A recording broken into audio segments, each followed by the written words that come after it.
Olá, seja bem-vindo, seja bem-vinda a este canal. Nós estamos lendo agora o livro de Esther.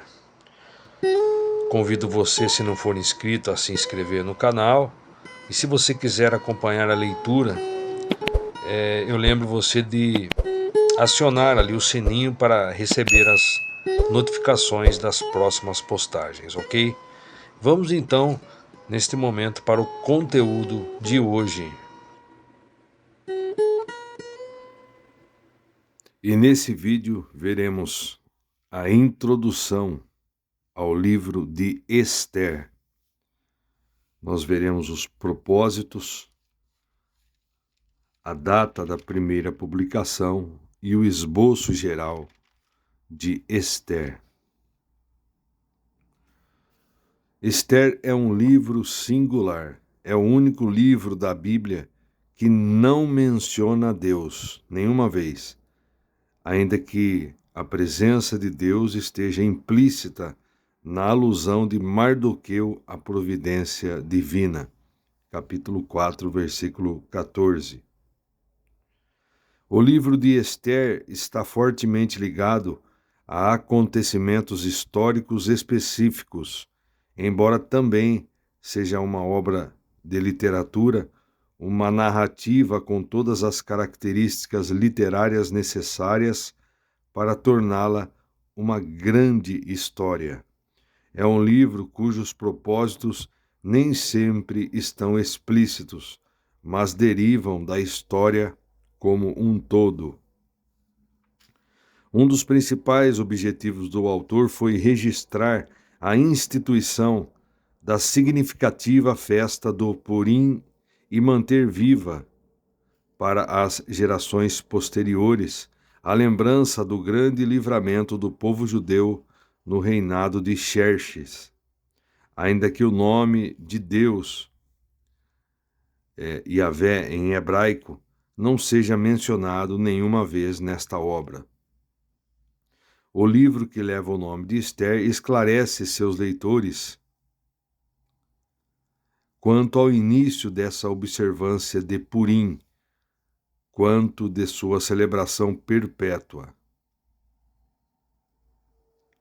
Durante boa parte da narrativa, o autor relembra que continuava com o conflito entre Israel e os amalequitas, conflito que teve início nos tempos de cativeiro. Êxodo 17, 8 ao 16, Deuteronômio 25, 17 ao 19, e continuou por toda a história de Israel. 1 Samuel 15, 1 Crônicas 4, 43 e em todo o livro de Esther. Os amalequitas, sendo os primeiros que atacaram Israel depois da saída do Egito, eram considerados o grande representante das potências mundanas organizadas contra o povo de Deus. E o autor de Esther não vê diferente. Agora, com Israel liberto do exílio, a lei baixada por Amã é a última tentativa de grande expressão no Antigo Testamento com o objetivo direto de acabar com Israel. Em estreita associação com o conflito com os amalequitas, existe a promessa de Shalom, descanso em segurança e prosperidade ao povo de Deus. Deuteronômio 25, 19. Depois da derrota de Amã, os judeus desfrutaram de paz e distância de todos os seus inimigos. Mesmo sem citar o nome de Deus, o livro de Esther enfatiza a soberania e a efetiva providência de Deus. Mesmo sem citar o nome de Deus, o livro de Esther enfatiza a soberania e a efetiva providência de Deus.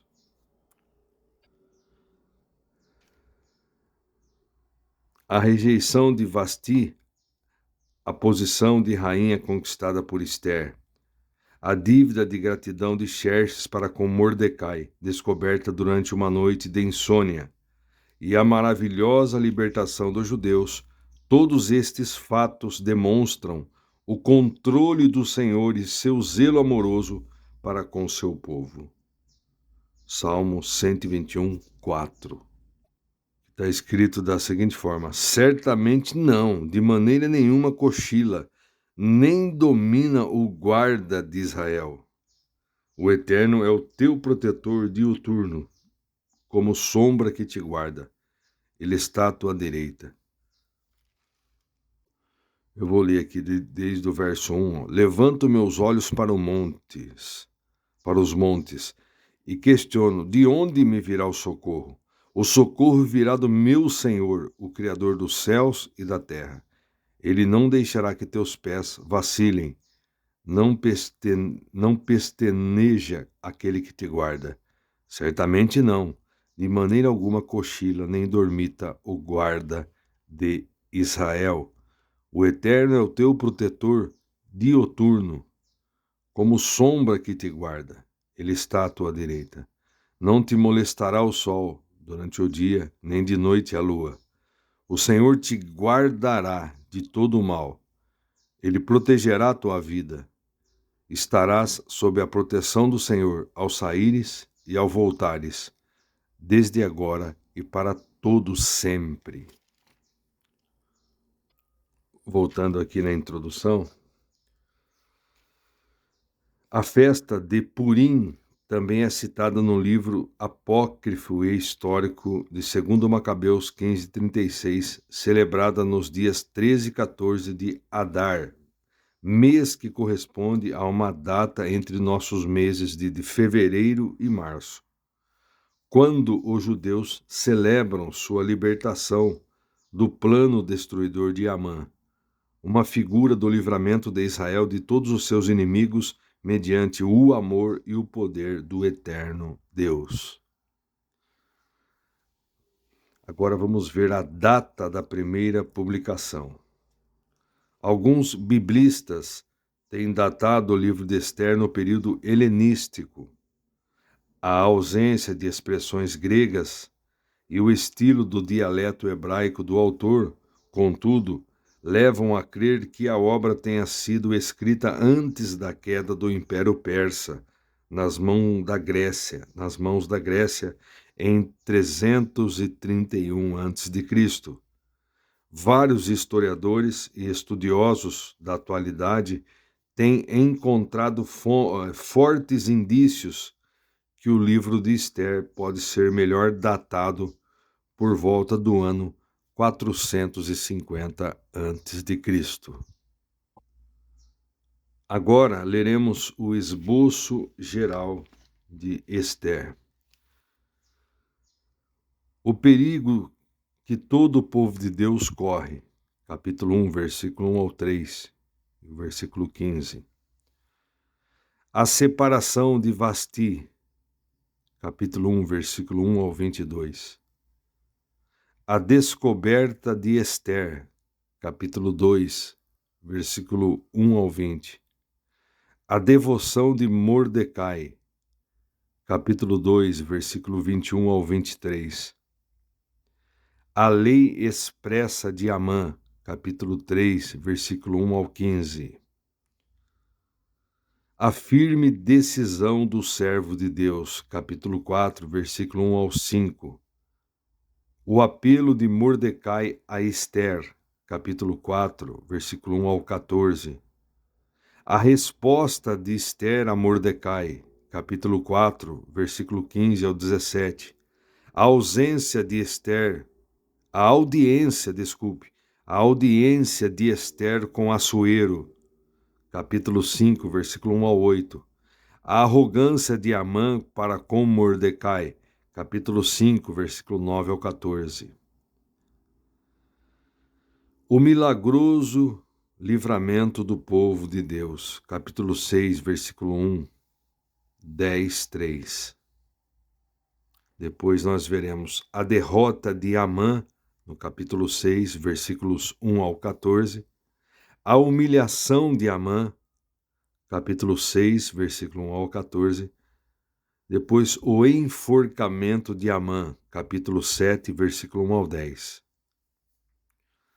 Veremos ainda a lei expressa de Assuero e Mordecai, no capítulo 8, nos versículos 1 ao 17. O aniquilamento dos inimigos de Israel, capítulo 9, versículo 1 ao 19. Os dias de Purim celebram a vitória, capítulo 9, versículo 20 ao 32. E a narração sobre a fama de Mordecai, capítulo 10, versículo 1 ao 13. Portanto, o livro de Esther tem 10 capítulos, é um livro curto. Então, sem jamais mencionar o nome de Deus de maneira direta, o livro de Esther deixa subentendida a providência de Deus. A promessa de Deus de dar aos judeus um rei eterno ainda está valendo, mesmo diante da ameaça de aniquilação. E o contexto histórico aqui, a história de Esther, está enraizada no contexto histórico do rei Xerxes, entre parênteses, Assuero, que governou a Pérsia no período de 486 a 465 antes de Cristo. O livro dá todas as provas de ser uma narrativa histórica. E veja aqui também,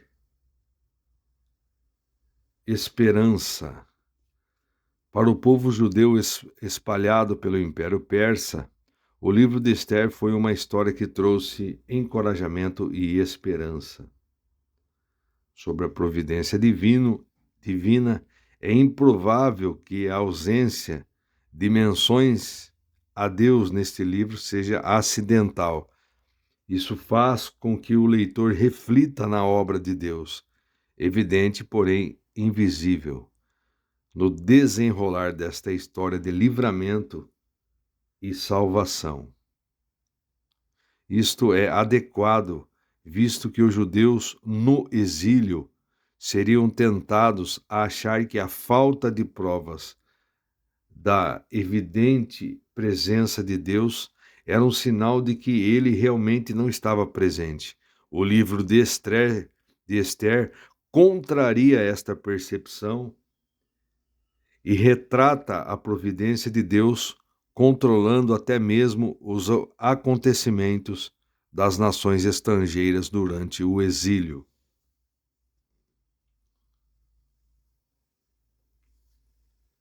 Parte do mistério da providência de Deus no livro de Esther é como Deus pode usar pessoas tão improváveis para ajudar a realizar seus planos. Quem iria imaginar que uma moça judia chamada Hadassa, entre parênteses, Esther, uma órfã,